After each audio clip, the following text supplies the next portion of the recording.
queremos a los 43. Porque vivos se los llevaron. ¡Vivos los queremos! Porque vivos se los llevaron. ¡Viva los queremos! I like you, Tutan.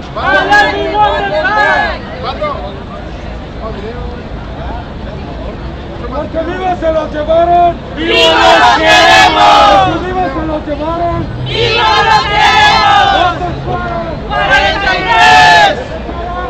¡Justicia! ¿Cuándo? ¡Ahora! ¿Cuándo? ¡Ahora!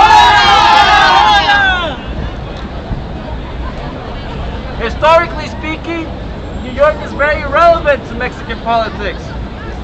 Under Andrés Manuel López Obrador, Mexico City received training from the NYPD in counterintelligence, counterterrorism assessments. These were the type of things that made it more difficult for our people to fight random kidnappings.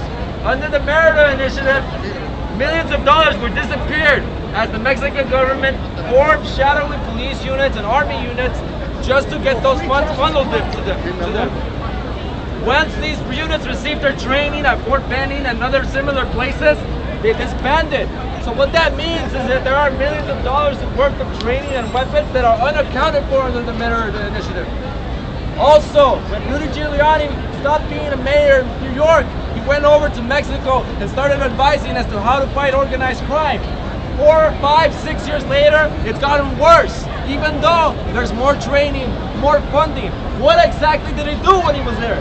That's our question to you, as a conscious public capable of making rational decisions, as a public that has seen what police brutality entails when it comes to the black community, as a public that is capable of making a vote, of making some type of gesture to the community. That's why we implore you to join us at Washington Square Park tomorrow at 4 p.m.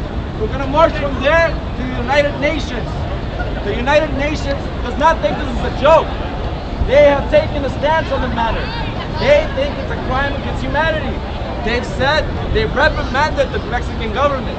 But it takes the public to take an interest in these matters in order to make that condemnation stick and have teeth. That's why you have to be present there tomorrow. It doesn't matter whether you know 100 million facts about the issue. As long as you go, you're telling your government and you're telling that Mexican government that you are not going along with this passively.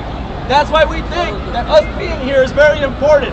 That's why we think that you fundamentally have a stance that is anti-police brutality, that is anti-police repression, that is anti-right-wing neoliberalism, whatever you want to call it. We think that you're capable of making these decisions by yourself, that you don't need us to take you by the hand and give you information and spoon-feed you what you think. You already have a moral stance. You already know you don't want your money wasted. You already know you don't want to trade with oppressive governments. So just go to the march tomorrow at 4 p.m. We'll march Washington Square Park. Your NYU. We'll go to the UN, and there will be hundreds of people there from all over the place. They're already here. All you have to do is just go and march.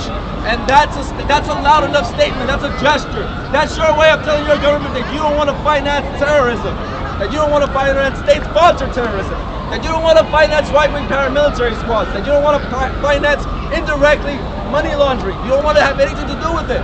You don't want that money going abroad because there's none of it here. That's what the statement will be. Fundamentally, it hits on many issues by going and manifesting your support for Ayotzinapa. Porque vivos se los llevaron. ¡Viva los queremos! Porque vivos se los llevaron. ¡Viva los queremos! Ayotzinapa vive. ¡La lucha sigue! Ayotzinapa vive. ¡La lucha sigue! Ayotzinapa vive. ¡La lucha sigue y sigue! Porque vivos se los llevaron. ¡Viva los queremos! Porque vivos se los llevaron. ¡Viva los queremos! ¿Qué queremos? ¡Justicia! ¿Cuándo? ¡Ahora! ¿Por qué? ¿Por qué? ¿Por qué nos asesinan si somos la esperanza?